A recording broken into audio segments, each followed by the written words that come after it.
जमील अहमद साहब, डेडलाइन मुकम्मल होने से पहले इनखला कंप्लीट हो गया, अमरीकी फ़ौजी तो यहाँ से निकल गए।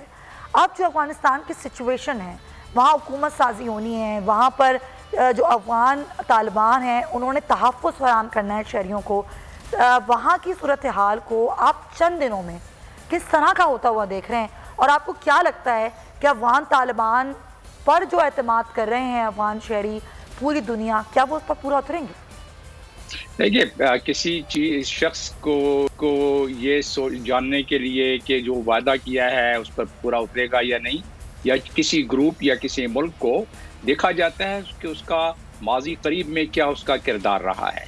अगर आप माजी करीब में देखें 96 से इसको अगर कंपेयर न करें, क्योंकि 96 के हालात दूसरे थे। माजी करीब में दोहा एग्रीमेंट या 2011 से जब से ये इंगेजमेंट शुरू हुई अमेरिका की और तालिबान की, दोहा में ऑफिस कायम किया गया। उस वक्त से लेके दोहा एग्रीमेंट 29 फरवरी 2020 को जब हुआ, उसके बाद से लेके कल रात 9 बजे जब अमेरिकन आखिरी सिपाही भी वहां से निकल गया और जुल्म की दास्तान खत्म हुई, और वो जो जुल्म तादी जबर सितम हो रहा था वो अपने इख्तिताम पर पहुंचा।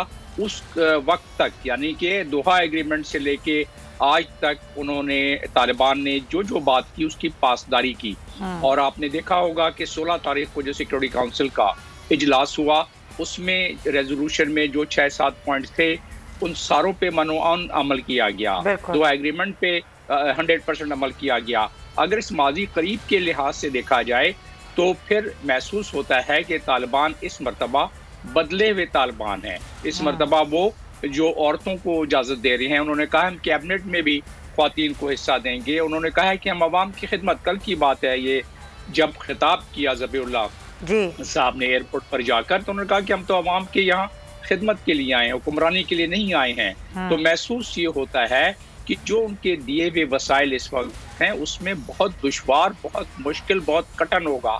लेकिन साथ में मुझे ये भी अंदाज़ा है कि उन्हें, क्योंकि अक़वाम मुत्तहिदा में मैंने काफ़ी अरसे तक खिदमत अंजाम दी है, मुख्तलिफ कंट्री की सरबराही की है, तो मुझे मालूम है जो हालात और जो मंजरनामा आ रहा है उससे महसूस होता है कि ये यकीनन इनको सपोर्ट मिल जाएगी। जो 9.5 बिलियन फ्रीज किया गया है, महसूस होता है कि वो उसमें से भी कुछ हिस्सा मिलना शुरू हो जाएगा। तो उनकी जो इकोनॉमिक, इसलिए कि कल जो वजीर खारजा हैं, यानी जो सेक्रेटरी स्टेट हैं ब्लिंकन, उन्होंने कह दिया कि बहुत अच्छा कोऑपरेट किया है तालिबान ने तो इतना कोऑपरेट किया है कि उनके मुखालिफ दाइश उनको कह रहे हैं कि इन्होंने जो है जासूसों को और जो हम जम से लड़ रहे थे उनको उन्हें भेज दिया वापस, और उनके साथ मिल गए, डील कर दी। तो उस हद तक वो कोऑपरेट करें। मैं समझता हूँ कि जो कंट्रीज हैं उनके साथ कोऑपरेशन करेंगे तालिबान के साथ, और आहिस्ता जो आपने कल तक हालात देखे उससे हालात बतदरीज बढ़ना शुरू हो जाएंगे। अपने बयानिए में आपने कहा पंजशेर का मामला पहले के मामले से अलग है। जब तालिबान के पास जितने भी चोकिंग पॉइंट हैं, सरहदें हैं, और उसके अलावा सारे उनके काबू में है। पिछली दफा पंजशेर को मदद मिल रही थी। जाहिर है ये वैसे भी इसको मज़ाहिमत का इतना वो नहीं समझते कि यहाँ ज़्यादा मज़ाहिमत उनको होगी, लेकिन अभी फ़िलहाल कुछ ऐसी ही सूरत है। Point taken. मुझे ज्वाइन कर रहे हैं ब्रिगेडियर टायर गज़नफ़र अली साहब, उनको भी अपने प्रोग्राम में वेलकम कहेंगे, बहुत शुक्रिया। और उस्मान सईद बसरा साहब भी पाकिस्तान तहरीक इंसाफ से हमारे साथ इस प्रोग्राम में मौजूद हैं। दोनों हज़रात का शुक्रिया। पीजे मीर साहब, अभी हम बात जो करें कि अफ़गानिस्तान की क्या सूरत हाल होती है, हुकूमत साजी, वहाँ पर अमन अमान, लोगों का रोज़गार, एक खौफ की फ़ज़ा है उसको कम करना, ये सारी चीज़ें। लेकिन एक बड़ा अहम सवाल है जो पूरी दुनिया कर रही है। दुनिया की सबसे ताकतवर तरीन मुल्क, जिसकी सबसे बड़ी ताकतवर फ़ज़ाइया, जदीद तरीन हथियार, जदीद तरीन टेक्नोलॉजी, और उसके बावजूद वो मुल्क जिसने यहाँ पर 20 साल जंग लड़ी, वो जंग क्यों हार जाता है और वो नाकाम होकर यहाँ से क्यों निकलता है? जब आपके लोकल्स फॉर एग्जांपल अमेरिकन्स के साथ ना हो तो 20 साल तक आपका जो ट्रैक रिकॉर्ड आ रहा है वो आपके सामने है।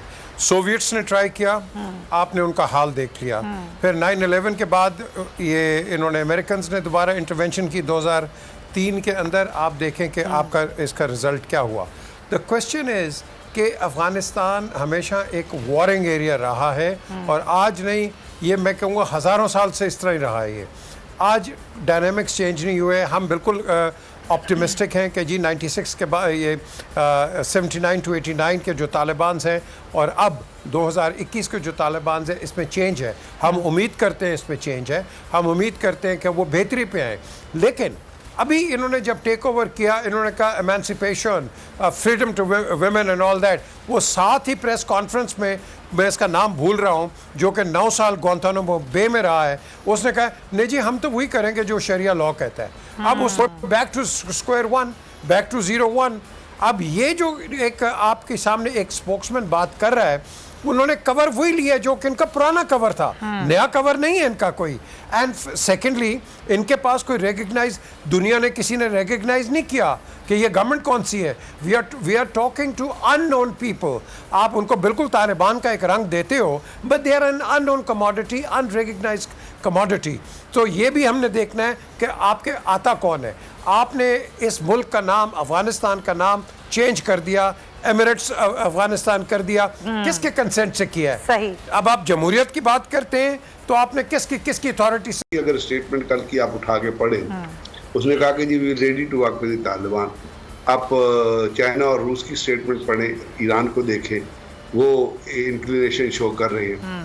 असल में देखना ये कि अफगानिस्तान के अंदर इन तमाम के निकलने के बावजूद ड्रोन अटैक्स हो रहे हैं, और वो ड्रोन अटैक्स हो रहे हैं दाइश के नाम पे कि हम दाइश को टारगेट करने जा रहे हैं। दाइश तो ये पिछले पूरे 1-1.5 साल में दोहा मुज़ाकरात से पहले अमेरिकन ने अपनी जो परसूट टीम्स थी और जो ऑपरेशन टीम थी उनको एक जगह पे जमा कर दिया था। They were not undertaking any operation. अगर वो ऑपरेशन कर रहे थे तो वो अफगान डिफेंस फोर्सेस के साथ मिलके तालिबान के खिलाफ ऑपरेशन कर रहे थे कि उन्होंने फलानी जगह हमला कर दिया, हमने ऑपरेशन कर दिया, फलानी जगह ऑपरेशन कर दिया, हमने एरियल बॉम्बिंग।